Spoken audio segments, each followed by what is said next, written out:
Một cái nghiên cứu của Thụy Sĩ cho thấy là lifespan trung bình của người Thụy Sĩ là 82,5 tuổi. Thế nhưng mà làm sao mà 80, 85 mà vẫn sống khỏe là được? Phần lớn ấy, người trưởng thành hay thiếu protein họ không biết. Xin chào mọi người, mình là Linh, host của Gen Health Podcast. Và hôm nay là số đầu tiên của chương trình. Và hôm nay thì mình cũng có mời MC Quỳnh Hoa đến. Xin chào Hoa. Hoa là MC song ngữ và anh có một cái trăn trở là cái trend longevity và cái chủ đề của Gen Health Podcast. Anh chưa biết là làm cách nào đưa đến khán giả Việt Nam một cách thân thiện và dễ hiểu nhất. Mà em thì là cái MC rất là nhiều kinh nghiệm rồi. Thì có thể là em sẽ giúp đỡ được với anh. Nghe cái là cảm thấy là có một chút gì đó vinh hạnh. Xin chào mọi người, không biết là ngày hôm nay mọi người có khỏe không ta? Em thường hay hỏi mọi người như vậy để làm chi? Tại vì đối với em là sức khỏe nó cũng rất là quan trọng. Mình càng ngày mình càng lớn tuổi rồi nên là mình phải tập trung vào cái việc quan sát và chú tâm dành nhiều thời gian để chăm sóc sức khỏe. Và cái thứ hai em cũng rất là trăn trở và em cảm thấy là giống như mình có một cái duyên với nhau á anh, là xung quanh em dạo này gần đây quá nhiều người bệnh ung thư cũng có, hoặc là tiểu đường cũng có, béo phì ở lứa tuổi rất nhỏ cũng có. Và em lại hoạt động trong một cái cộng đồng dành cho bệnh nhân ung thư vú ở Việt Nam của chúng ta nữa, thì em chứng kiến rất là nhiều những cái điều đó. Thì đâu đó em hình dung là cái chuyện sức khỏe là một trong những cái vấn đề rất là quan trọng. Và có lẽ là, gọi là, tương thông tinh thần của anh em tụi mình, thì anh rất là quan tâm tới sức khỏe, em cũng rất là quan tâm tới sức khỏe và mọi người đều quan tâm tới sức khỏe. Thì em nghĩ đây sẽ là một cái cầu nối để cho Gen Health của mình cùng với tất cả mọi người có thể giúp đỡ lẫn nhau, tìm hiểu, trao đổi thông tin lẫn nhau để chúng ta có thể sống một cách khỏe mạnh hơn. Thế thì anh xin giải thích qua cái định nghĩa của cái từ longevity là gì nhé, và nó liên quan đến cái vấn đề sức khỏe như thế nào. Longevity tiếng Anh dịch ra thì gọi là có thể gọi là sống thọ đi. Thế nhưng mà thật ra cái từ cái định nghĩa longevity nó phải chia thành hai cái, một cái gọi là lifespan và là health span. Lifespan là tuổi thọ con người, còn health span là cái tuổi thọ sống khỏe. Thì anh chưa tìm được cái định nghĩa thật sự chuẩn từ health span đâu. Thế mà giải thích là như này.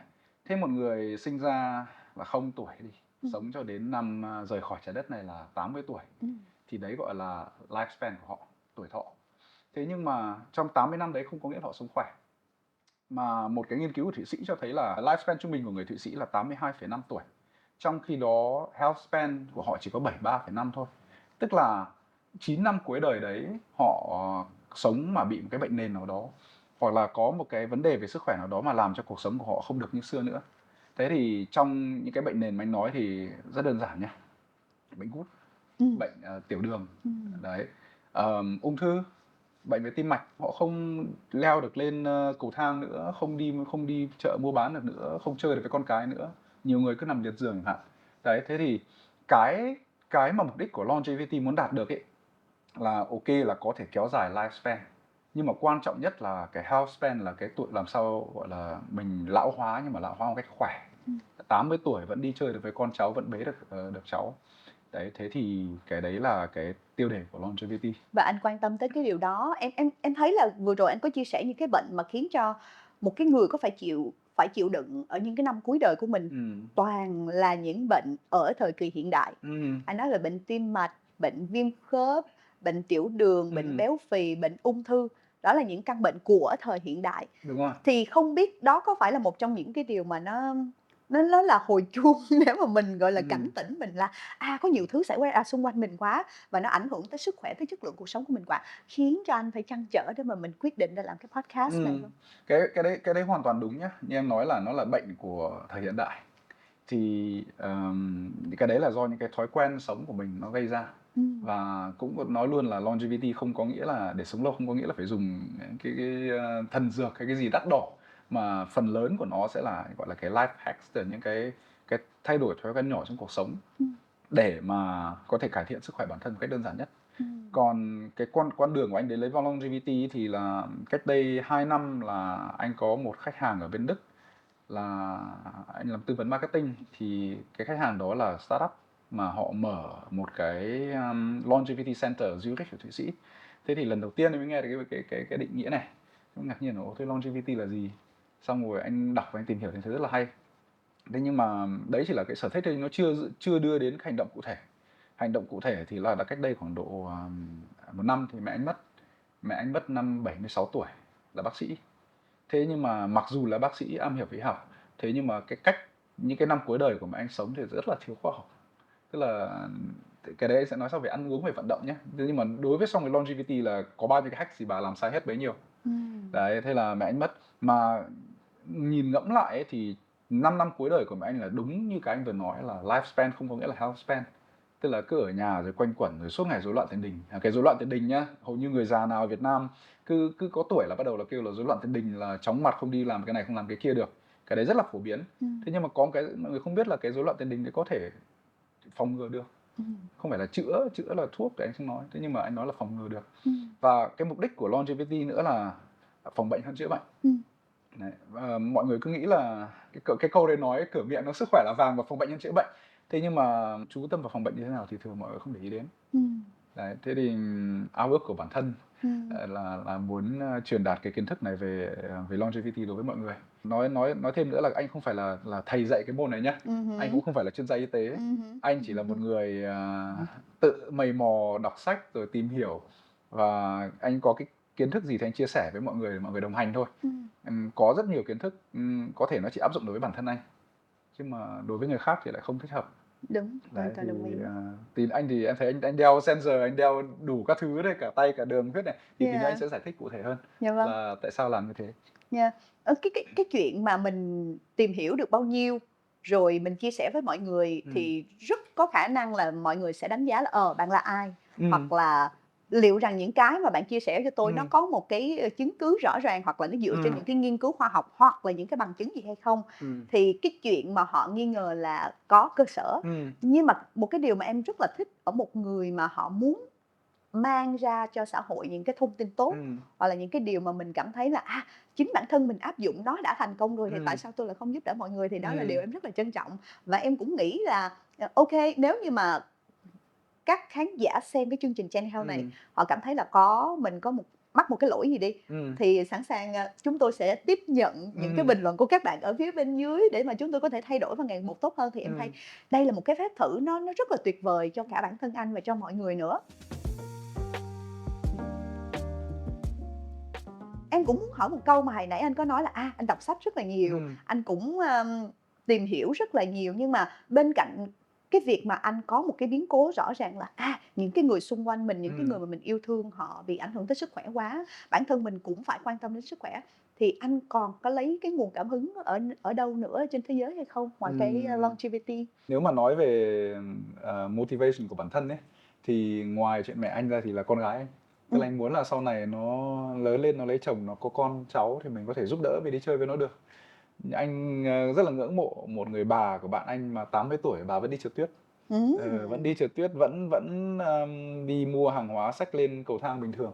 Thì đấy là cái mong muốn của mình. Mình không mong muốn là sống đến 100 tuổi. Thế nhưng mà làm sao mà 80, 85 mà vẫn sống khỏe là được. Đấy. Còn về các cái nguồn cảm hứng thì bắt đầu thích cái đề tài này rồi thì mình theo dõi các chuyên gia của nước ngoài. Đây là một cái trend mới bắt đầu ở châu Âu và Mỹ. Thì có Dr. Peter Attia này, thì ông ấy viết một quyển sách gọi là Outlive. Outlive thì cái coi như là sách thánh của longevity luôn đi. Có nhiều người viết nhưng mà cái sách của ông là cái cuốn sách tổng kết đầu tiên về cái mảng này và các cái thành phần liên quan đến nó. David Sinclair cũng là giáo sư, ông Andrew Huberman, giáo sư của Stanford. My idol. Huberman ha. Đấy, thế còn ngoài ra thì nổi tiếng nhất bây giờ trên Netflix thì chắc là có anh Brian Johnson, Don't Die. Brian Johnson Don't Die thì anh đó thì hơi extreme rồi. Anh đó với Peter Sinclair hơi extreme, thì những cái hack còn một người cũng rất là extreme nữa, đó chính là David Goggins. David Goggins. Ông là được mọi người nói là anh chàng này hơi bị là gọi là điên một chút xíu, rất là cực đoan một chút xíu, kiểu như vậy. Thế nhưng anh thì nghĩ là có những người ta phải cực đoan, thì có những cái thì người ta thí nghiệm bản thân có thể nó sai. Thế nhưng mà có những cái mà không ai làm thì không biết được. Đấy, thì mà các cái cơ sở y tế nghiên cứu thì thường là họ vẫn tập trung vào là chữa bệnh. Thế còn các bạn này thì nghiên cứu về phòng bệnh nhiều. Thế thì anh vừa nói về phòng bệnh nhé, thì bây giờ longevity nó có cái gì? Nó có 4 mảng chính này. Mảng thứ nhất là mảng ăn uống. Mảng ăn uống, và anh gộp ăn uống với cả metabol sao cho để rất là một đi. Mảng thứ hai là exercise. Mảng thứ ba là sleep and stress. Mình gọi là quản trị cái độ căng thẳng của Quản mình trị độ căng thẳng. và quản lý sự căng thẳng của mình. Đấy. Cái mảng thứ tư nữa thì anh sẽ gọi là early detection và supplement. Tầm soát sớm các cái căn bệnh và để đưa phương án giải quyết sớm, đừng để lúc nó bộc phát ra. Đấy, anh cũng phát hiện ra là anh cái dựa cái early detection nhé, những cái sensor mình phát hiện ra là mình có căn cơ địa là bị tiểu đường 2, loại 2, vì là gia đình có bố thì chắc là có gen. Với dựa vào các cái phản ứng của anh đối với tinh bột và glucose ấy, thì anh thấy là mình có tiềm năng đấy, thì bây giờ bắt đầu anh đưa vào rồi. Bây giờ là anh bắt đầu thay đổi cái cách ăn uống, anh bắt đầu thấy là cái quá trình, cái phản ứng của cơ thể đối với glucose nó khác đi, thì nó tốt hơn. Thế mà giả sử mà mình không biết, cứ sống bình thường như này 10 năm nữa thì lúc đấy một khi bệnh nó bộc phát rồi thì là muộn rồi. Đấy, thì đấy là 4 cái mảng chính. Thế còn mảng thứ 5 thì thực ra là nó cũng không liên quan chỉ riêng longevity mà cuộc sống bình thường, là cái gì cũng là thay đổi thói quen và discipline, kỷ luật. Thế mà không có kỷ luật thì cái thói quen hàng chục năm nay rồi thì rất là khó thay đổi. Thế nhưng một khi mà mình đã thay đổi rồi ấy, thì lại thấy là công việc là cái gì đấy rất hiển nhiên. Đấy, thế anh nói qua về ăn uống đi. Ăn uống thì đây cũng là chủ đề mà anh biết là Hoa cũng rất là tâm đắc. Trời ơi, em được mệnh danh là cái miệng hại cái thân đó. Là không phải là em nói nhiều mà em ăn nhiều lắm. Em rất là thích ăn. Thì không biết là nói về ăn thì anh đang có một cái điểm gì để lưu ý để mà mình nghĩ là bản thân em nghĩ nha, dinh dưỡng nó đóng một cái vai trò cực kỳ quan trọng trong cái việc mà mình có thể bảo vệ sức khỏe của mình. Còn anh thì sao? Thì người ta có câu nói là you are who you eat mà. Tức là mình ăn cái gì thì cơ thể mình nó sẽ trở thành cái đó. Thì cũng đúng rồi, đúng không? Ăn bao nhiêu, bao giờ ăn và ăn cái gì, đúng không? Thế thì bây giờ nói ăn bao nhiêu này, anh thì rất tâm đắc cái kiểu người Nhật. Tức là bây giờ anh phát hiện ra là để kiểm tra thói quen ăn của anh ấy, hồi trước anh cứ ăn là ăn cho sướng miệng. Đấy, anh có chia sẻ là anh là stress eater, tức là anh mà căng thẳng là anh ăn. Tại vì ăn nó đưa dopamine vào não, mà lúc đấy không biết tại sao mình cứ nghĩ là tại sao mình là stress eater. Tại vì là lúc mà mình căng thẳng thì mình cần một cái gì đấy nó balance lại. Thì có người ta thiền, có người ta đi chạy. Thế còn mình thì mình ăn. Ăn thì sao? Ăn thì nó tạo thành glucose spikes trong máu. Thì não tiết ra dopamine. Thì cảm giác là rất là sung sướng, người uống cốc trà sữa. Thế là lúc đấy là nó cân bằng lại cái tinh thần của mình. Đấy, thì chính vì thế là anh ăn nhiều hơn cái mức mà anh cần. Mà cũng nói thẳng là anh không phải là một người perfect, mặc dù theo longevity nhưng mà anh cũng có những cái vấn đề riêng mà cần phải giải quyết. Thì một trong những cái vấn đề đấy là bây giờ đang phải giảm cân. Thế thì người Nhật thì quan niệm của họ là họ chỉ ăn cho đến vừa đủ thôi, 80% thôi. Tức là họ không đói nữa, chứ không phải ăn cho đến no. Em nhìn các cái món, em nhìn cái món lunch set của người Nhật ấy, nó rất là nhỏ. Đấy, rất là đẹp và phong phú. Thế nhưng mà em ăn hết thì em cảm giác là ok, em không đói nữa, nhưng phải nó kẽnh ra. Đấy là cái thứ nhất nhé. Với cái thứ hai, anh mới phát hiện ra là nếu mà anh ăn no ấy thì đi làm rất là mệt. Đấy, ăn no xong rồi lại uống cà phê vào để não và để giữ cho người tỉnh ấy, thì glucose giờ này là còn double spikes nữa cơ. Tức là một cái là vì đường, rồi một cái lại thêm cà phê nó nã lên nữa. Cái đường trong máu nó tăng đột biến như thế, nó sẽ tạo cho cơ thể nó gọi cái là oxidative stress. Càng nhiều oxidative stress thì sự lão hóa của cơ thể càng nhanh. Đấy là nói về vấn đề longevity. Anh chưa nói về tiểu đường, anh chưa nói về mỡ trong máu, anh khác nhé. Thì chỉ riêng cái vấn đề đó thôi thì đã là ảnh hưởng đến tuổi thọ rồi. Có một cái rất là đơn giản là ăn, em có tưởng tượng cái bữa ăn vào một cái đĩa. Cái đĩa thì làm sao chia cho 1/2 cái đĩa đấy là rau, và 1/4 là chất đạm, còn 1/4 còn lại là chất bột, tinh bột. Và bạn nào bỏ được tinh bột thì càng tốt. Em rất là tự hào, không phải là em bỏ được tinh bột mà em hạn chế tối đa. Có một số người, kể cả bố mẹ em nữa, cứ nói mày bị điên hả Hoa? Con người ta không có cơm thì làm sao sống được. Mẹ em hay chửi. Nhưng mà không phải là em nghiên cứu hoặc là có bất kỳ một cái gì mà tự nhiên em cảm thấy bản thân em nó không hợp với cơm. Bánh mì, cơm, mì gói, bánh canh, bún bò, đồ này nọ, phở, em không thấy ngon, em cảm thấy là ok, tại sao mình không bỏ những cái đó ra, mình thích ăn rau, mình thích ăn đồ ăn. Thì từ đó nó hình thành cho em một cái thói quen gần 5 năm luôn. Xong rồi sau đó em mới tìm hiểu là tinh bột nó cũng ảnh hưởng rất là nhiều đến cái lượng đường mà anh vừa nói. Thì em cảm thấy mình may quá, mình đến với một cái duyên thôi chứ không phải là tự nhiên mình có nghiên cứu gì. Nhưng mà để cụ thể hơn thì chắc là anh phải nói tiếp. Chọn giữa tinh bột và đạm đi. Thì nếu mà cái khẩu phần của đạm mà nó to quá ấy, nó lớn quá, ăn nhiều thịt quá thì cũng không tốt. Đấy thì bây giờ phải xem bổ sung cái nguồn đạm từ đâu khác. Phần lớn ấy, người trưởng thành hay thiếu protein họ không biết.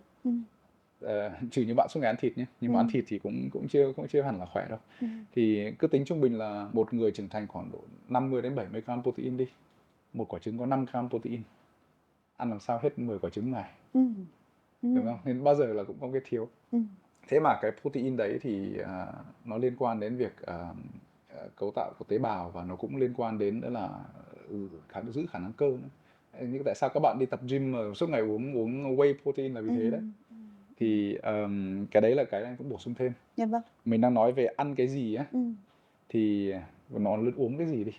Tức là cái này cũng thú vị đó. đường sữa là cắt rồi nhé. Tức là cái gì mà trà sữa có đường là anh cắt rồi. Trước là anh cũng có nghe nói người ta nói là ok thì đường nhiều thì nó không tốt, nó gọi là processed food, những cái gì mà nó không tự nhiên. Đấy, đường nhiều vào cơ thể nó không tốt. Xong rồi bảo là ăn hoa quả nó cũng có đường đấy, mà anh lại thích uống nước ép. Chứ anh cứ nghĩ là uống nước ép rồi nước cam rồi dưa hấu bổ, đúng không? Anh cứ nghĩ là hoa quả bổ. Thế là từ ngày anh lắp cái máy anh đo thử, anh ăn khoảng độ 8 miếng nhỏ nhỏ này. Đường nó bắn lên như là anh uống một cốc sữa có đường luôn. Mà cái đấy là anh không ngờ đến nhá. Thế còn anh không nói đến trà sữa nữa. Đấy thì cái đấy là nên tránh này. Rượu bia nên tránh này. Đấy thì nhiều lúc thì mình cũng đi công việc thì cũng khó từ chối, thế nhưng mà cốc bia cầm lên đặt xuống thôi, thì cậu uống một vài hớp thì cũng không sao. Nhưng mà nếu mà cứ ngày này uống ngày kia uống thì cái tác hại của rượu bia thì mọi người biết rồi. Đấy, thế còn đến ăn lúc nào thì cái đấy về nhường cho em đi. Vì anh biết em là chuyên gia IF đúng không? Intermittent fasting ấy. Là một cái duyên rất là hay. Em thật sự là em trước đây 2 năm là em không hề quan tâm đến sức khỏe của mình, tại là em hay nghĩ em trâu bò lắm anh. Em là một hip hop dancer, em tập thể dục thể thao rất là nhiều, em lại thích nhảy, rồi xong sau đó em còn tập thêm yoga để mà người nó dẻo lại, thì em nghĩ là mình rất là ý về sức khỏe của mình. Và em có một cái tật là em ăn rất nhiều. Những cái người quen em từ người Việt đến người nước ngoài đều gọi em là gọi là cái máy ăn đó, gọi là eating monster. Tại vì em ăn mà em không bao giờ cảm giác là em no, em có thể ăn mọi thứ. Nhưng mà đến một hôm thì có một cái đợt là em đi làm sớm, em dẫn chương trình sớm, thì em phải thức rất là sớm, 3-4 giờ sáng, xong em dẫn chương trình xong là 7-8 giờ sáng. Thì em về em quá mệt và em lại quá đói, thì bây giờ mình nghĩ là mình nên ngủ hay là mình nên ăn. Thì em lại mê ăn hơn thì em ăn, xong sau đó em ngủ ngay tức khắc sau 5 phút. Em nghĩ là cái lượng đường ở trong cơ thể mình nó lên, em nghĩ là vậy. Thì khi em thức dậy, em cảm thấy mình không có tiêu, mình cứ bị ứ ở trong cái bao tử của mình, và sau đó nó cứ bị nghẹn ở cổ họng. Và từ đó trở đi 2 tháng sau em đau bao tử liên tục và em không bao giờ có cảm giác thoải mái trước kia nữa. Em phải đi bệnh viện và bác sĩ cũng nói là bao tử của em đang có vấn đề này nọ. Thì em mới suy nghĩ là ôi trời ơi, đang có cái chuyện gì xảy ra vậy? Có phải là mình đã ăn sai hay mọi cách? Thì em bắt đầu là em cố gắng em chữa bệnh trở đi, thì từ đó trở đi em lại không có cái cảm giác là thèm ăn nhiều như trước đây nữa. Thì em quyết định ok mình không thích ăn nữa, thì tại sao mình phải ép bản thân mình? Thì em đã quyết định là ăn 2 bữa một ngày. Xong sau đó em vẫn thấy no, em vẫn thấy đầy quá, thì em quyết định là em ăn 1 bữa một ngày. Dĩ nhiên là nó vẫn còn nhiều nên cố gắng giảm bớt. Thì em thấy thoải mái, cái cơ thể của mình nó nhẹ nhàng hơn, mình không phải lo lắng hơn, mình ăn mình không thấy mệt, mình không cảm thấy là buồn ngủ ngay sau đó nữa. Thì em cảm thấy đây có thể là cái tin nhắn mà cơ thể mình muốn gửi cho mình. Thì từ đó quyết định em theo cái lối sống đó luôn. Có nhiều người vẫn rất là lo lắng, tại sao bạn lại ăn có 1 bữa một ngày, bạn hoạt động rất là nhiều, bạn đi nhiều nơi, nhưng mà quan trọng là cái cơ thể của em không có dựa vào cái khoa học gì hết. Em cảm thấy như thế là thoải mái, thì các bạn cũng vậy. Các bạn không cần phải theo một cái quy định là một ngày phải ăn 3 bữa, phải đúng giờ này phải ăn. Chỉ cần là bạn thấy là cái lượng thức ăn đó nó vào cơ thể của mình, nó cung cấp đủ năng lượng cho mình một ngày, thì bạn cứ tiêu thụ như thế. Nhưng mà em khuyên là không có nên ăn khuya. Tại vì trước đó mình ngủ đó, cái bao tử của mình nó lại nghỉ. Thì đó về em, còn về anh thì như thế nào? Đúng rồi, ăn khuya thì cái đấy là anh hoàn toàn đồng ý là ăn khuya thì thứ nhất là cái năng lượng nó tạo ra nó không được xử lý ngay. Đấy. Cái thứ hai là nó nặng bụng, thì người ta nặng bụng thì khó ngủ. Đấy, thường mọi người nghĩ là ăn xong rồi mệt thì ngủ, thường là ok bạn ngủ 1-2 tiếng, thế nhưng mà để một giấc ngủ sâu kéo dài 8 tiếng thì bạn sẽ không ngủ sâu nếu bạn ăn no. Thường ấy, nếu mà nói giả sử để mà giảm cái lượng ăn uống xuống để mà giảm calo ấy, thì thực ra lúc ngủ đói mà lúc lúc ngủ mà đói dễ chịu hơn là ban ngày đi làm mà đói nó cồn cào. Đúng. Đấy, thì anh thì hồi trước anh cũng thử cái intermittent fasting thì 16/8. Thì anh không ăn sáng, anh nhịn đến tầm độ 11 giờ 12 giờ thì anh ăn bữa đầu tiên, và sau đó là từ 12 giờ đến 7 giờ đến cuối cùng. Đấy, 7 giờ tối bữa cuối cùng, thì sau đó là 8 giờ tối không ăn gì nữa. Rồi xong qua đêm, sau đêm thì dậy, sáng dậy thì uống cốc nước và đi làm thôi. Cái nếp sống của anh thì rất là dễ làm. Thế nhưng mà bắt đầu từ 2 tuần nay là lúc mà anh đeo cái sensor này như anh nói với em ấy, thì anh bắt đầu anh thay đổi cái cách đó. Cái lý do anh thay đổi là mình đã nhịn đói 16 tiếng rồi, 8 tiếng còn lại thì mình cứ ăn cho thoải mái đi. Đấy. Thì nhưng mà vấn đề là nếu mà một khi anh đã thoải mái rồi ấy, thì nó sẽ tạo thành cái glucose spike trong máu của anh rất là cao. Thế mà cái như cái app Ultra Human mà anh đang dùng ấy, nó khuyến khích anh là giữ cho cái độ đường trong máu của bạn trong một mức ổn định. Đấy, tức là nó có thể lên xuống nhưng mà trong cái tầm đấy thôi, chứ đừng để nó spike. Thế thì để bây giờ anh giải thích, anh chỉ cho Hoa luôn nhé. Đây này, anh có quảng cáo về cái ăn uống này nhiều, nhưng bây giờ là cái độ đo của nó gọi là miligam trên deciliter nhé. Nó có 2 đơn vị, thì một cái thể đo kiểu này, cái này thì Mỹ với Đức dùng nhiều, cái còn của thế giới hay dùng là mol trên lít thì phải, nhớ không nhầm. Thì đo thường xuyên luôn. Cái sensor này nó là của hãng Abbott, gọi là Freestyle Libre. Thì nó vốn là nó gọi là CGM, là Constant Glucose Monitoring, là đo đường huyết liên tục. Và vốn của nó là dùng cho người tiểu đường. Đấy, thế nhưng mà tránh oxidative stress thì phải tránh glucose spikes. Cái này gọi là glucose spikes này. Cái này là ăn cơm này. Thấy màu đỏ lên nó cao. Bắn từ 128 lên đến đỉnh của nó 186. Cái này mà là chứng khoán thì là vui đó. Đúng không? Bitcoin cũng lên xuống như này. Nó có lên rồi nó có xuống nhá. Thế nhưng mà nó có hai cái cái biểu đồ này nhá, thì nó sẽ có hai cái. Cái nhất là lên bao nhiêu, và nó có xuống nhanh hay không. Đấy, hiện tại là em thấy là lên rất nhanh và xuống rất nhanh mà. Đấy, thì lên nhanh xuống nhanh thì cũng là ok đi, nhưng mà lên quá cao thì nó là oxidative stress. Nhưng mà lên nhanh mà xuống chậm thì còn chết nữa. Đấy. Rồi anh ăn cái gì mà nó lên lẹ như vậy? Ôi, cái này anh thử nhiều lắm nhá. Anh thử nhiều hả? Có một cái Instagram profile tên là Glucose Goddess. Thì cô đấy là chuyên nói về đường trong máu. Thì cô có bày cái hack là cái bữa ăn như anh nói 4 phần nhá, thì chia làm 4 thì rau trước, rồi là thịt trước, rồi cơm trước. Thì bạn ăn rau trước này, xong cái đạm này, rồi mới đến đường. Thì cái lý thuyết của cô ấy là rau và đạm ấy thì nó hấp thụ chậm hơn. Thứ nhất là chất xơ và đạm nó chuyển hóa chậm hơn. Thì cái đấy vào dạ dày trước, rồi xong đó đường mới vào sau. Thì nó sẽ làm chậm cái độ chuyển hóa của đường, độ tăng đường trong máu. Tức là thay vì nó tăng bùm như này thì nó tăng dần dần nữa này, nó xuống. Cái dung lượng của nó thì vẫn như thế nhá. Thế nhưng mà cái cấp độ của nó thì khác. Thì đấy là cách mà bạn ấy chỉ thấy anh đang thử. Thế thì anh phát hiện ra là nếu mà anh nhịn ăn 16/8 thì lúc mà 11 giờ 12 giờ mới ăn thì anh đói. Mà anh đói thì anh sẽ ăn nhiều, thì cái spike của anh rất là cao.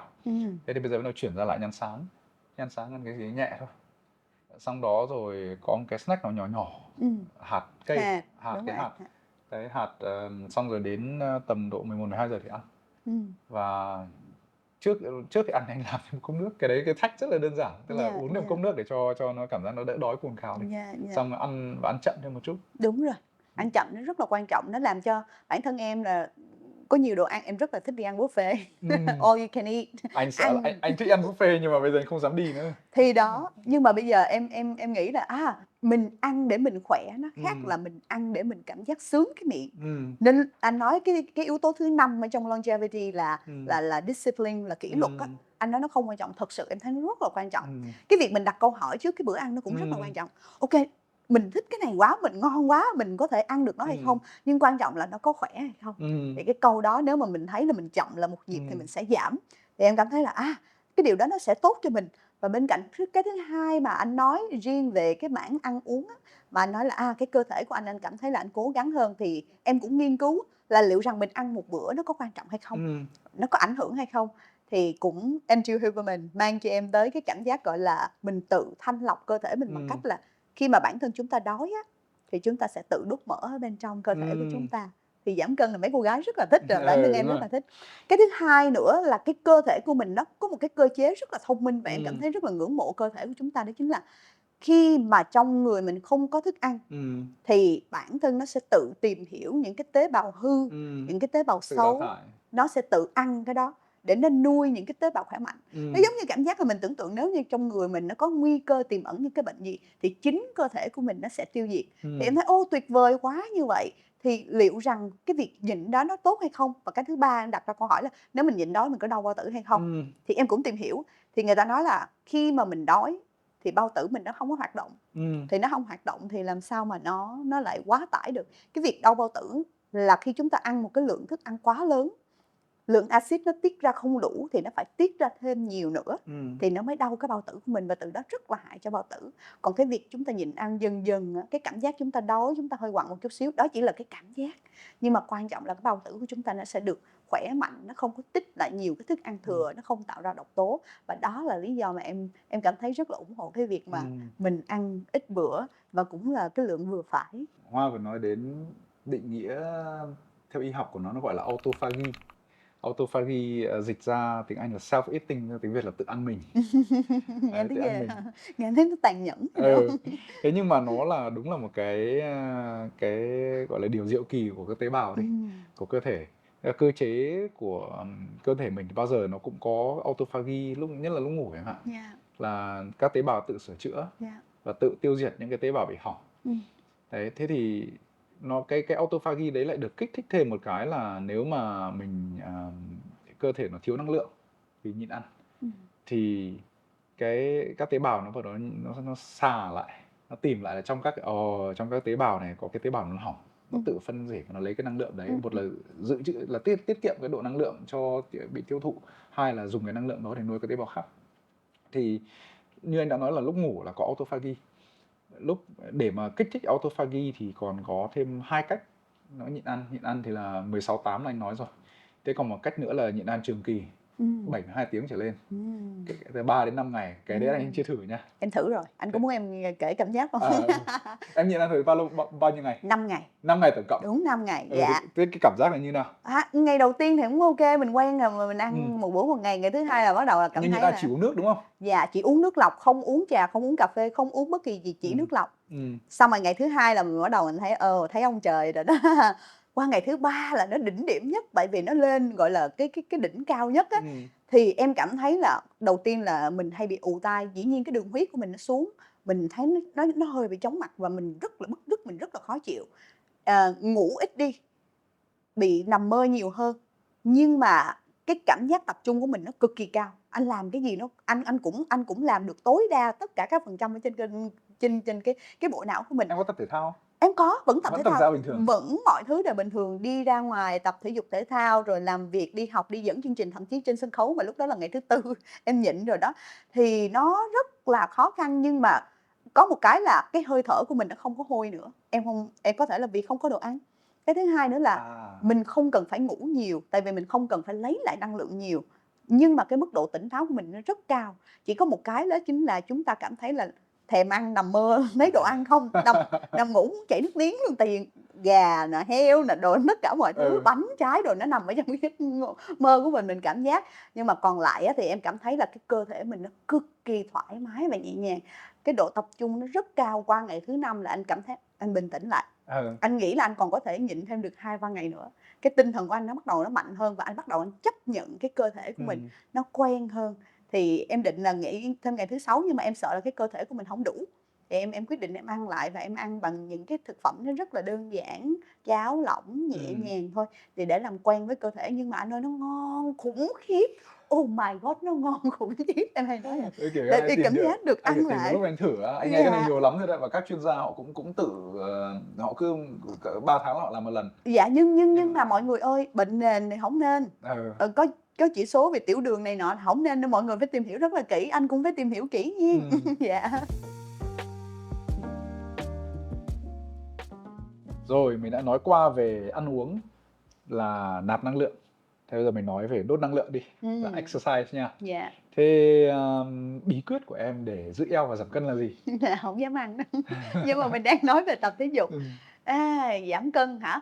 Em nghĩ là, người ta cũng hay nói á là Ừm. mình tập nó chỉ có chiếm 20% thôi, Ừm, còn cái phần ăn nó mới quan trọng. đúng Thì rồi. ô kê, em kiểm soát được cái phần ăn, đúng hông? Ừm, Thì em tập, trước đây thì em là dancer vũ ừm, công, thì em nhảy rất là nhiều, một ngày em nhảy 4 5 6 tiếng. Nhưng mà sau đó thì, cái tính chất công việc của mình khác nhau, thì em sẽ chuyển sang là tập gym. Nhưng mà nó cũng là tại phòng tập chứ không có thầy dạy hướng dẫn, cũng học từ từ. Đến khi sau đó nữa thì mình làm biếng, mình đi ra và mình tìm hiểu một cái mới, đó chính là cái yoga. Tại vì có một thời gian em làm podcast cho riêng bản thân mình á, thì em ừm, phải lo về cái mảng là, đăng tải hình ảnh nè, quản lý trang của mình thì em bị căng thẳng quá, rồi phải xem tất cả mọi thứ. Một cái thời gian mà mình thử một cái mới nó bị stress quá thì em cần một cái giải pháp để mà mình, thư giãn được nhiều hơn thì em tìm đến yoga. Và mình ừm, nghĩ là phụ nữ thì tập yoga nó cũng khá là tốt. Thì em tìm hiểu yoga, xong sau đó thì, có những cái bài tập cơ bản thì em lại quyết định tập ở nhà, ừm, em ít di chuyển nhiều hơn. Thì cho tới bây giờ thì em vẫn kết hợp với yoga, thiền để mà có thể giữ được cái mức năng lượng tốt nhất khi mà mình ăn ít và ừm, mình nạp lại năng lượng bằng cách là tập ừm, thở nhiều. Thì đó là cái cách em đốt năng lượng mỗi ừm. ngày. Anh cũng là fan yoga, tuần anh cũng Ừm, tập, 1 đến 2 buổi, tại vì là anh thì tuần có 5 buổi tập cơ. Thì, tùy theo các cái buổi trước đó anh tập cái gì thì sau đó là anh sẽ thường đẩy 1 2 cái yoga session vào ừm, để, nó thứ nhất là nếu mà mình chỉ tập nặng ấy, thì, các cái thớ cơ nó sẽ khác. Yoga nó ừm, đòi hỏi sự cân bằng và sự dẻo dai. Đấy, ừm, thế bây giờ mà cứ cho mấy bạn bodybuilder mà thử cho thì làm down dog xem, em sẽ thấy ừm, là các bạn ấy làm không được và rất yeah, khó tại vì các cơ của bạn co. Thế ừm, thì yoga đối với anh là một cái gì đó để nó cân bằng cái sự luyện tập. Một trong những cái mà các bạn hay hiểu lầm là gầy không có nghĩa là khỏe. ừm, Đấy, mình đang nói về chủ đề longevity đó, thì ừm, cái vấn đề exercise các bạn cứ nghĩ là không cần tập gì gầy gò là ok. ừm, Thì trong tiếng Anh nó có một định nghĩa nó gọi là skinny fat. ừm. Skinny fat, skinny là gầy và fat là béo. Các bạn có gầy nhưng mà Cái cái bụng vẫn béo. bụng vẫn béo, Đúng nhưng mà rồi, cũng nó nhẽo, đúng rồi, người nó nhẽo, đúng sờ rồi, vào các cơ da nó không có độ căng. đúng rồi, Cứ lấy tay ấn vào này này, ấn là thấy nó cứ lõm vào, yeah, da thì nó trùng. yeah, Đấy yeah, là skinny fat, tức là gầy thì mà vẫn béo. yeah, Thế thì cái đấy không gọi là khỏe. ừm, Mà quay về longevity thì anh nói là bà ngoại của bạn anh đấy thì 80 tuổi vẫn đi trượt tuyết, đấy, vẫn leo được cầu thang bình thường. Thì đấy là cái mục đích mà mình muốn đạt được. ừm, Mình không phải là vận động viên thể hình hay là mình muốn giải này giải kia, mà cũng không cần cứ như ông già Nhật Bản 82 tuổi vẫn đi chạy marathon hay thi Ironman. Cái mình cần là vẫn sinh hoạt được bình thường với con cháu. Nó có một vài tiêu chí. ừm, Thì anh chia tạm ra một cái gọi là cơ đi. Tiêu chí nhất là về giữ cơ. ừm, Tiêu chí thứ hai là gọi là cardiovascular, tức là khỏe nhưng mà khỏe tim. quả tim, Đấy. Thế thì cơ nhá, con người lão hóa thì cơ càng ngày càng xuống. ừm, Đấy. Thế thì tại sao lại có cái video của những ông già mà 60 70 tuổi ông vẫn cứ kéo xà? Thế chứng tỏ không có nghĩa là 60 70 tuổi hay là lớn tuổi hơn nữa là không hoạt động được, đúng không? Là vẫn có khả năng. Thì nếu mà hình dung một con người bình thường ấy, không hoạt động ấy, thì nó sẽ xuống như này, nó càng ngày nó càng xuống. Và đến dưới một cái mức nào đó thì sẽ không tham gia những hoạt động bình thường của xã hội nữa, không chạy được nữa, không leo núi, không không bế được cháu nữa, nó nặng quá. Thế nhưng mà nếu mà mình tập luyện cơ thì cái đường xuống thay vì nó xuống như thế này, nó sẽ như thế này này. Đấy, ừm, tức là thay vì là 70 tuổi chỉ còn độ khoảng 50% số lượng cơ thì bây giờ người ta còn 70 80% số lượng cơ. ừm, Và cái đó tập càng sớm thì càng tốt. ừm, Ngược lại, có những cái vận động viên hồi thời gian ở châu Âu anh gặp những bạn vận động viên mà, họ tức là từng là vận động viên đỉnh cao, bây giờ họ 40 50 tuổi rồi nhưng mà họ vẫn tập luyện đều ấy. Họ quay lại cái phong độ không cần là ngày xưa nhưng mà họ họ tức là họ tạo cơ, họ tăng cơ rất là nhanh. Tại vì sao? Cái đấy gọi là muscle memory. Muscle memory hồi trẻ họ đã có một cái cơ bản rất là tốt rồi. Xong đó kể cả lúc nào nó chững vì lý do đó, xong tập và quay lại rất là nhanh. Thế thì các bạn trẻ nghĩ là longevity là vấn đề của những người già, già muộn thôi. Tức là cố ừm, giữ được tập đến đâu thì tốt tập. Thế nhưng mà cái đấy phải làm từ trẻ. Thì, anh hay dùng cái ví dụ là anh ví dụ cơ thể con người như một cái ô tô. Sau khi em mua mới chạy ngon lành thì không nói, thế đấy mình so sánh với những bạn 20 tuổi đi. Uống rượu bia thoải mái, ăn uống thoải mái, ngủ vô tội vạ, Anh đang party. kể về quá khứ của anh đúng không? Không, 20 tuổi thì chưa đến mức đấy, nhưng mà đấy, thế thì em thấy là lúc đấy cứ nghĩ là ôi, cơ thể mình là bất bại, vô địch, muốn làm gì làm. Thì anh cứ coi như cái ô tô nhé, mới mua em đi em phóng, em không thay dầu nhớt, em chả bảo dưỡng, không sao đúng không? Ô tô hỏng ô tô mới, nhưng mà cơ thể hỏng đâu có mua được cơ thể mới. Đấy, mà mình muốn là cái ô tô của mình là phải chạy từ là 80, 90, 100 năm. Thế thì bây giờ làm sao để bắt đầu giữ? Như các bạn nghĩ là ok, bây giờ tôi 40, 50 tuổi, 60 tuổi tôi mới bắt đầu bảo dưỡng, thì cũng coi như cái ô tô của bạn là 50, 60 năm nó chạy nó hao mòn, thì lúc đấy bắt đầu mới chỉnh sửa. Thì lúc đấy là có vớt vát được cái gì thì vớt vát thôi. Chứ còn muốn mà nó chạy lâu ấy, thì phải bảo dưỡng bây giờ, và càng sớm càng tốt. Đấy, thế thì cái bài tập cơ để mà giữ cơ cho người già chính là thế. Chứ không phải là nếu mà bạn muốn 70, 80 tuổi vẫn chơi được với con cháu, thì bất kể độ tuổi của bạn bây giờ là bao nhiêu là cũng phải tập. Thế còn cái thứ hai, nói đến vấn đề tại sao các vận động viên chuyên nghiệp ấy thì cái nhịp tim của họ lại chậm, mà tại sao nhịp tim chậm lại là tốt. Thì em cứ tưởng tượng cơ thể nó cần một lượng máu thông qua nhất định qua các mạch máu nhé, để nuôi dưỡng các trí óc và các organ.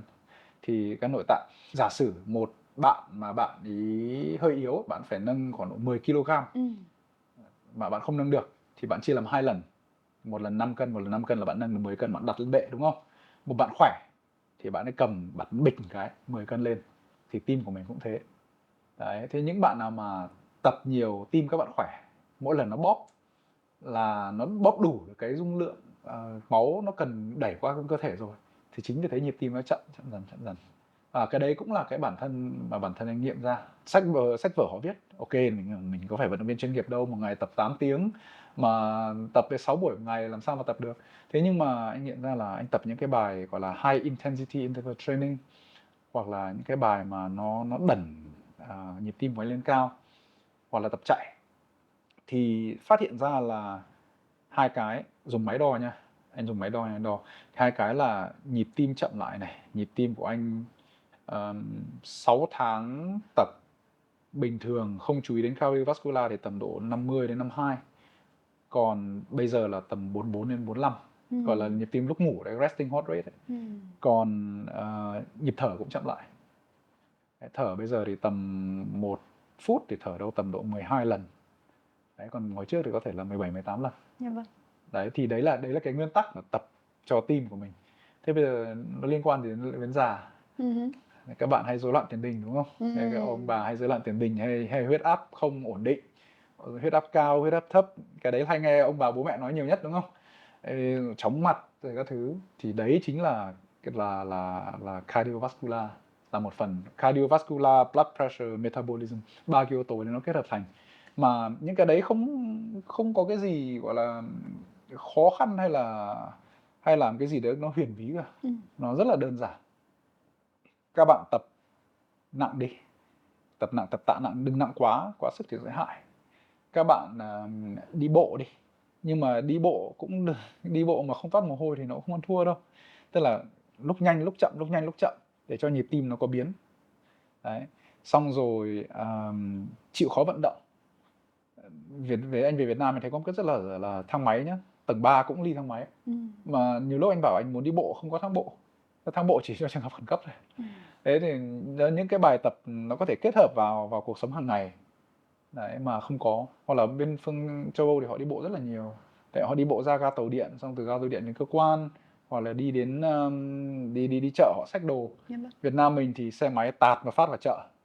Xong rồi đeo cái túi xe máy mang về xách được từ dưới hầm, từ xe máy đến cửa hầm thì lên thang máy lên thẳng trên nhà luôn. Trên thế giới có những cái gọi là vùng blue zone là những vùng mà người dân người ta sống rất là thọ. Thế thì một cái đặc điểm trong những cái vùng blue zone đấy là những người dân đấy họ hoạt động rất là nhiều trong ngày, đi bộ nhiều, lao động nhiều, và đặc biệt là leo núi. Nó nhiều đồi núi. Em vừa định nói những cái vùng núi là những cái đặc trưng của blue zone. Đấy, thì thứ nhất là không khí trong lành thì không nói, thế nhưng mà cái ngược lại là cái team họ tập nhiều. Đấy thì sẽ tránh, người ta sợ là sợ ung thư.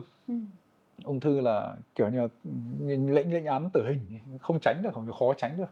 Thế nhưng mà có nhiều cái người ta không biết là cái tỷ lệ tử vong cao nhất ấy là nằm ở vấn đề về tim mạch và đột quỵ, chứ không phải là ung thư. Ung thư là đứng thứ 2, thứ 3 gì đấy cơ. Đấy, thế thì có những cái mình không tránh được thì không nói, kể cả ung thư cũng có yếu tố gây ung thư mình cũng thể tránh nhé. Thế nhưng mà cái yếu tố về tim mạch hoặc là mỡ trong máu là những cái mình hoàn toàn có thể kiểm soát, thì có thể dùng thể thao để kiểm soát được. Đấy, chưa kể tập thể thao còn xả stress nữa, còn người còn đẹp hay cái gì nữa, cái đấy thì không nói. Một ngày anh dành ra khoảng bao nhiêu thời gian nhất định, gọi là ít nhất, để mà có thể tập thể thao? 40 phút. Tức là anh cố gắng là một tuần có 7 ngày thì 5 ngày trong đấy là có tập một cái gì đó. Thì mỗi lần tập có lúc thì 30 phút, có lúc thì 1 tiếng, có lúc 1 tiếng rưỡi nếu mà đi đá bóng, nhưng mà trung bình ra chia ra thì là 40 phút. Thì cái cách tập thể thao, anh tập gym này, anh đi đá bóng này, thỉnh thoảng anh đi chạy và anh bơi. Bơi thì tầm độ 20-30 phút thôi. Thì ví dụ văn phòng ở gần đây mà buổi trưa mà cảm thấy mệt ấy, thì anh có 2 lựa chọn. Một là anh chạy về nhà anh ngủ trưa 20-30 phút. 2 là anh nhảy xuống bể bơi thì nó tỉnh. Tác dụng hoàn toàn giống nhau nha. Tức là sau đó là tỉnh táo và làm việc tiếp. Thì nhiều lúc anh chọn đi bơi.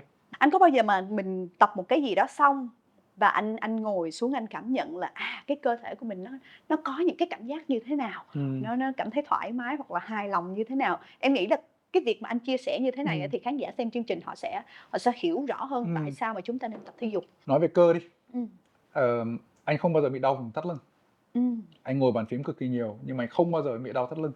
Tại vì là anh có những cái bài tập như kiểu deadlift, nâng tạ, nâng cả người này lên, nó sẽ tập trung vùng này nhiều. Thì hầu như cái khả năng bị chấn đĩa đệm của anh là thấp, tại vì vùng cơ đây rất là cứng. Thế nhưng mà anh có một cái bệnh chung đối với những bạn hay ngồi văn phòng là cổ vai gáy. Đấy, cổ vai gáy thì anh thấy một trong những động tác hay nhất để chỉnh cổ vai gáy là down dog của yoga. Đấy, nhiều lúc anh cứ down dog ấy, mà không down dog được thì anh có cái động tác anh chống gối lên tường, xong rồi cứ để này. Đấy, thì dần tự động nó kéo ngược cái vai lại. Hoặc là cứ để động tác như này mà kéo sang này thì nó sẽ giãn ra.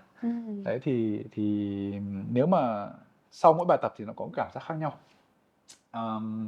Tập nặng nhiều ấy, người nó rất là căng, rất là có lực. Thế nhưng mà đồng nghĩa là nếu mà không giải ra cơ nó mềm thì nó rất là cứng, người chạy như robot này.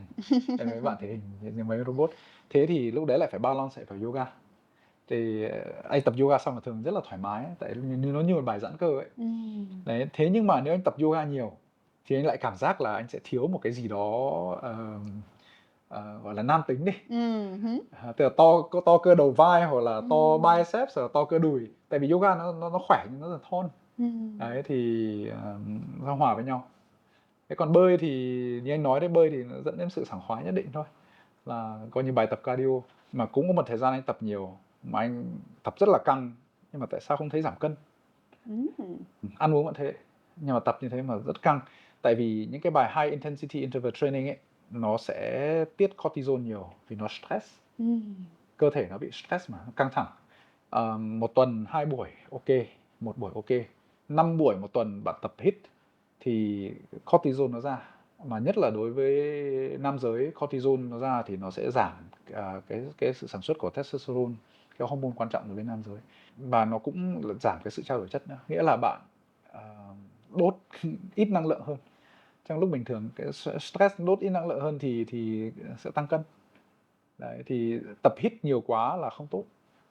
Nên phải cân bằng. Cái gì cũng phải cân bằng hả? Cái gì cũng phải cân bằng. Ông bà ta là không bao giờ sai, cái gì nó cũng phải vừa đủ, bởi vậy chúng ta có yin yang đó anh.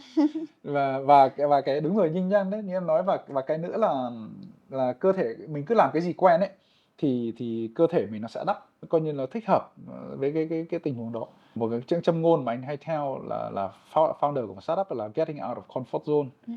Tức là cái chăn nệm ấm ấy, cứ nằm trong đấy mãi thì không chịu được lạnh. Đấy, thế thì lúc các tập các bài tập cũng thế, anh cũng sẽ để ý là ok thì mình tập quen cái động tác này, hôm nay mình tập một kiểu khác đi. Một cái chống đẩy, động tác chống đẩy thay vì chống đẩy bình thường thì bây giờ mình để một tay lệch sang trái, một tay phía trước hay gì đó, thì thay đổi cái trạng thái cơ thể. Đấy thì nó sẽ khác, tập nhiều nặng thì bây giờ chuyển sang yoga đi. Đúng rồi. Yoga xong rồi chạy đi, chạy rồi bơi. Và một trong những cái điều mà em nghĩ là anh phải dụ khán giả tập thể dục nhiều hơn, đó chính là ngoài cái việc mà cái cơ thể mình khỏe mạnh á, thì cái trí não của mình nó sẽ trẻ hơn. Thứ hai nữa là nó có cái khả năng học hỏi nhiều hơn, và cái thứ ba nữa là nó sáng tạo hơn rất là nhiều. Bộ não của chúng ta nó rất là hay, nếu mà mình lười á, nó sẽ nghĩ là ok, cái cơ thể này nó già rồi, nó sẽ không tiếp tục nó tươi trẻ hơn nữa, nó sẽ dần nó lão hóa theo thời gian. Nhưng mà nếu chúng ta cứ vận động, thậm chí là chúng ta chỉ ngồi di chuyển bàn tay bàn chân thôi, thì não lập tức nó sẽ suy nghĩ là cái cơ thể này đang cần được phải trẻ hơn nữa, phải thông minh hơn nữa, phải sáng tạo hơn nữa để nó có thể là hòa nhập. Thì từ đó mình sẽ được rất là nhiều lợi. Trẻ trung là đã thích rồi. Cái thứ hai là cơ thể của mình có nhiều cơ để mà có thể giữ được cái khung xương của mình ngày càng nặng, bệnh viêm khớp. Và cái thứ ba nữa là nó làm cho cái công việc của mình nó rất là tốt, đặc biệt là những người làm việc, dạ đúng rồi, làm việc văn phòng nè, hoặc là làm việc ở bên ngoài tay chân, nó cũng rất là cần. Đúng rồi, thì cái nhịp tim của em, nó nhịp đập nó mạnh, nó khỏe thì máu nó tuần hoàn cũng tốt. Đấy, với gần tập xong thì cơ thể nó trạng thái gọi là alert ấy, thì nó rất là tỉnh. Thì có một ông giáo sư nổi tiếng mà nói cái câu này mà các bạn trai, anh nghe một lần anh nhớ, mà anh đảm bảo các bạn trai cũng sẽ rất nhớ này. Ông ấy nói là bộ não, khung cơ và cái chim không dùng cái gì thì mất cái đấy. Nghe thì nó hơi tập một tí, thế nhưng mà nói một lần là nhớ, mà thật sự là như thế. Đúng rồi. Não mà không động não, Alzheimer, đủ các kiểu bệnh, mà nó cũng chậm chạp đi. Những bạn nào mà tư duy liên tục, làm liên tục thì thông minh. Cơ cũng thế, tập luyện nhiều cũng thế. Thế còn cái kia thì anh no comment. Cái đấy thì các bạn tự suy nghĩ. Mẹ em hay nói em á, mày ăn nhiều lú, ngủ nhiều ngu á con. Đấy. Mẹ em hay nói vậy đó. Với lại em cũng rất là đồng ý, mỗi khi mà gặp một cái chuyện khó mà bản tính của em là nó rất là procrastination, là những cái người mà không có bao giờ mà đợi làm trước hết á, đợi tới deadline rồi mới bắt đầu mà làm á. Thì em nghĩ là cái điều đó nó cũng có một phần tốt và cũng có một phần không tốt, nhưng mà mình nghĩ là mình có cái não để làm cái gì, mình phải thử thách bản thân mình phải sử dụng, chứ nếu không các tế bào não nó sẽ không tiếp tục nó sản sinh ra. Và đặc biệt là các bạn trẻ, các bạn nhỏ, nếu mà mình tập thể dục thể thao nhiều, nó rất là có lợi cho cái việc học tập và phát triển. Đúng rồi. Cái procrastination này cũng có, thế con người thì bao giờ có cái công việc mà mình không đúng không? trì hoãn ấy, mình không thích sử dụng, mình không thích làm, thì thường là buổi sáng này giải quyết công việc đầu tiên. Thì coi như là xong đó là mình sẽ có một cái phần, coi như là xong cái đấy là cái phần thưởng trong ngày của mình. Xong công việc đó thì anh sẽ được làm một công việc mà anh yêu thích. Có một điểm chung rất là thú vị là em gặp những cái người trẻ hơn tuổi của họ, thì họ đều là những người tập thể dục thể thao, không bằng môn này thì bằng môn khác. Và cái thứ hai nữa là khi mà mình tập thể dục thể thao, mình tiết kiệm được rất là nhiều tiền, như là bản thân anh nói. Có một câu nói em nhớ rất là kỹ, đó là cái tương lai của mình có thể thấy được bằng cách là mình hoạt động như thế nào của ngày hôm nay. Tức là chính mình tạo ra cái tương lai của mình. Việc mà mình tạo cái nền tảng yêu thể dục thể thao, tập luyện, yêu thương bản thân mình, thì chắc chắn cái tương lai của mình nó sẽ tốt hơn rất là nhiều. Đúng rồi. Anh làm việc với các CEO của phương Tây rất nhiều. Thì cái thế hệ cũ không nói, nhưng thế hệ mới anh thấy tụi đấy toàn là ultra performer thôi. Tức là mình gặp mà mình cảm thấy rất là xấu hổ. Tức là kể cô anh xấu hổ cỡ nào? sách gì nó cũng biết. Chính trị nói công việc thì giỏi thì không nói rồi, không giỏi thì trả lên được mức đấy. Thế cái đấy không phải các bạn là đẻ ra đã ngậm thìa vàng nhé. Thường họ giỏi hai cái là vừa giỏi về chuyên nghiệp công việc mà vừa giỏi về vấn đề xã hội và thể thao nữa. Nên nhiều bạn 5 giờ sáng dậy đi chạy hoặc là đi tập. Có một bạn ấy là hedge fund manager, bạn ấy quản lý một cái quỹ 4 tỷ đô. 4 tỷ đô mà tuần bạn ấy tập 5 buổi, một buổi đi boxing, một buổi yoga, một buổi boxing và yoga. Em nhìn trông trẻ măng. Cái đó là vì họ biết được cái giá trị tuyệt vời của cái thể dục thể thao mang đến. Tại vì cái việc mà mình thành công và mình có kiến thức về trí não thì nó cũng kết hợp với cái thân của mình nữa. Đó chính là lý do mà tại sao người ta nói là thân tâm trí phải đi tất cả với nhau. Đúng đấy, thế ốm thì làm sao làm việc được. Mà càng lên cao, cái áp lực công việc nó càng nhiều, thì cái tinh thần nó phải vững và cái sức khỏe nó phải chịu được.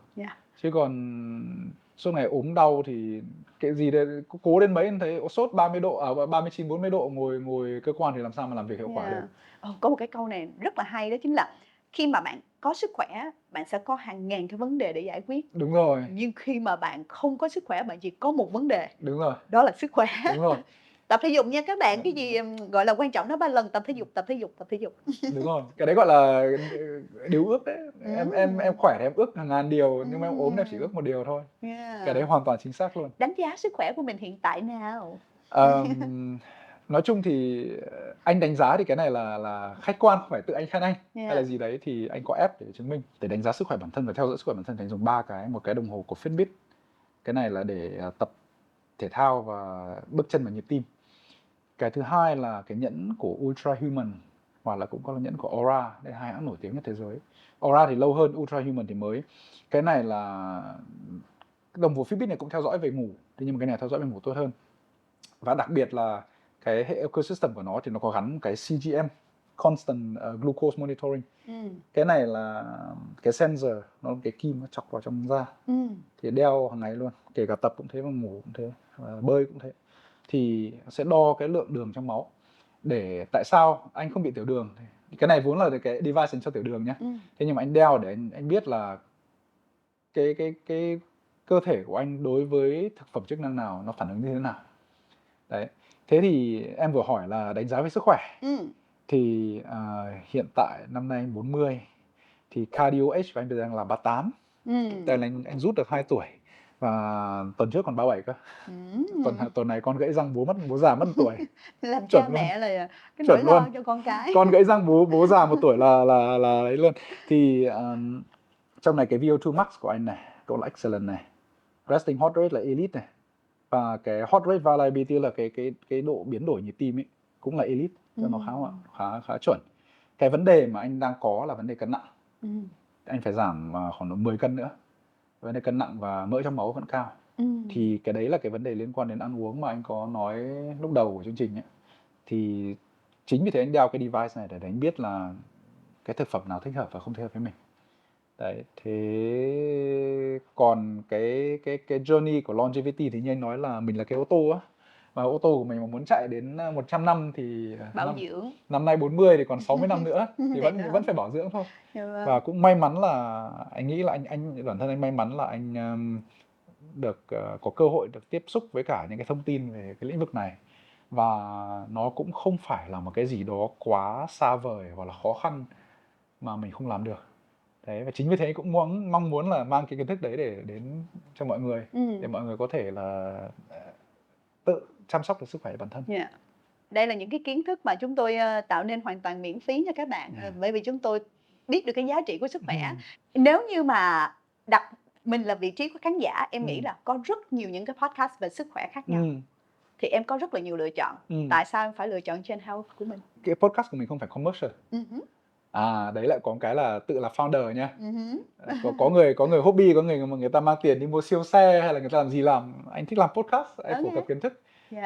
Ai nghe thì nghe. Nói chung là các bạn nghe podcast của anh hoặc là các bạn nghe podcast về sức khỏe khác không thành vấn đề. Các bạn nghe là được rồi. Tại vì nếu mà các bạn đã nghe là các bạn có hứng thú.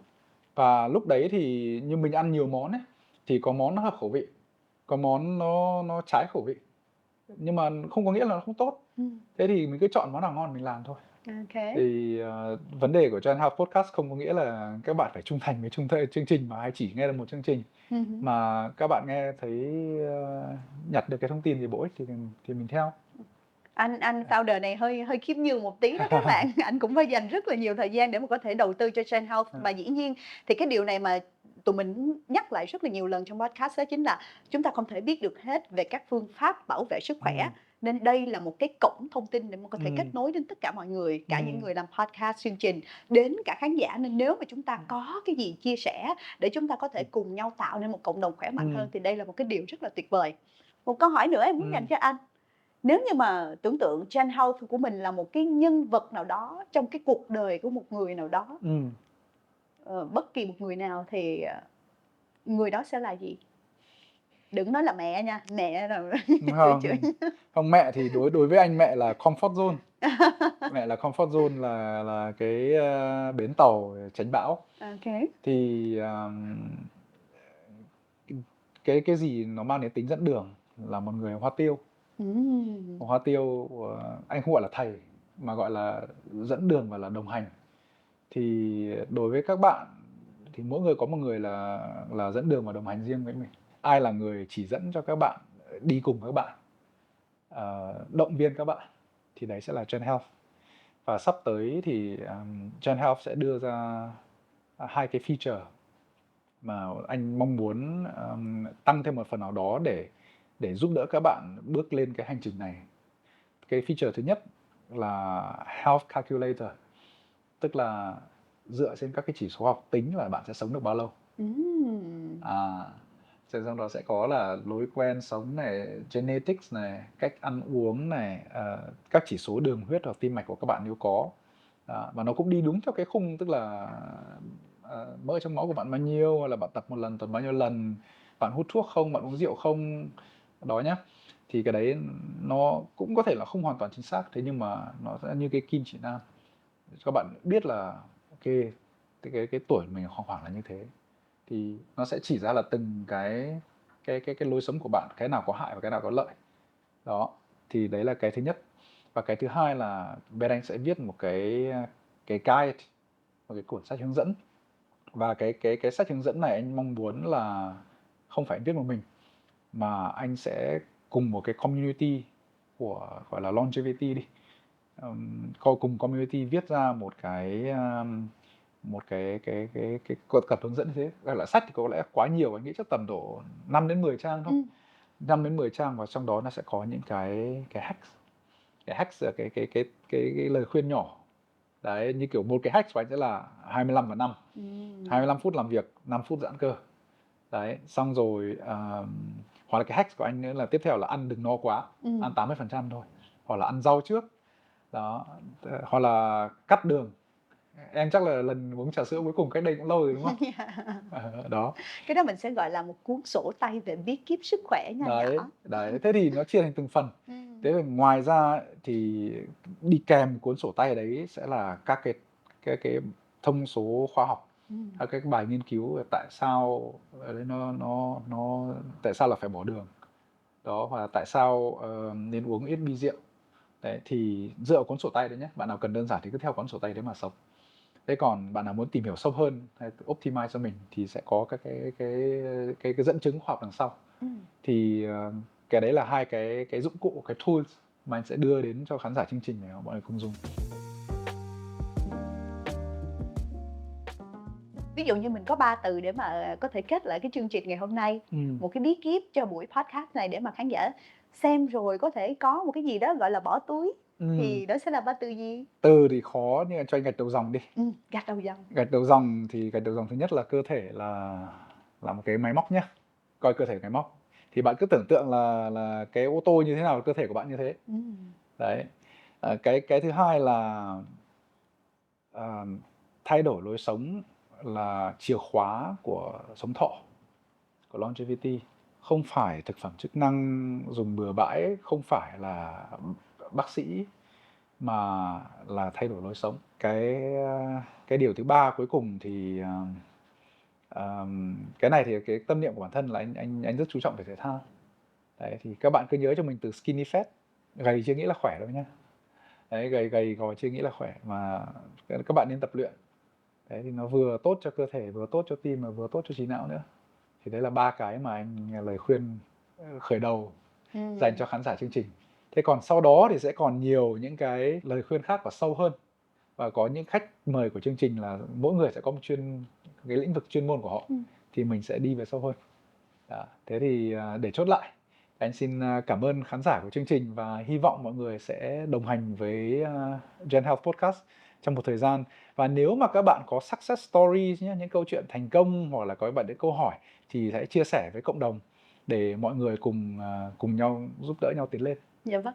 Em cũng có một vài điều trước khi kết thúc tặng cho khán giả. Anh có 3 cái gạch đầu dòng, em cũng có 3 cái. Đầu tiên là các bạn sẽ chính là bác sĩ của chính bản thân mình. Chính xác. Có thể hạn chế được rất nhiều những bệnh nền, những rủi ro từ cái việc mà chúng ta quan tâm chăm sóc sức khỏe.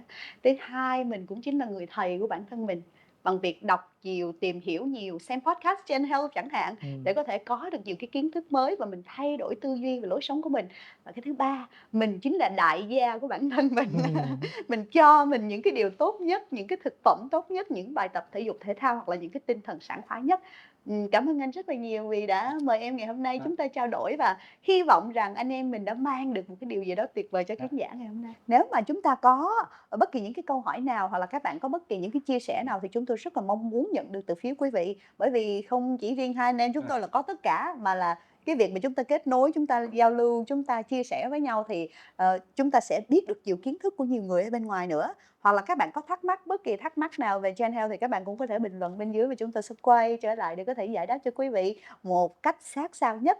Và cảm ơn anh đã mời em đến ngày hôm dạ. nay. Chúc anh thật nhiều sức khỏe. Anh cảm ơn Hoa đã dành thời gian cho chương trình hôm nay. Xin chào khán giả.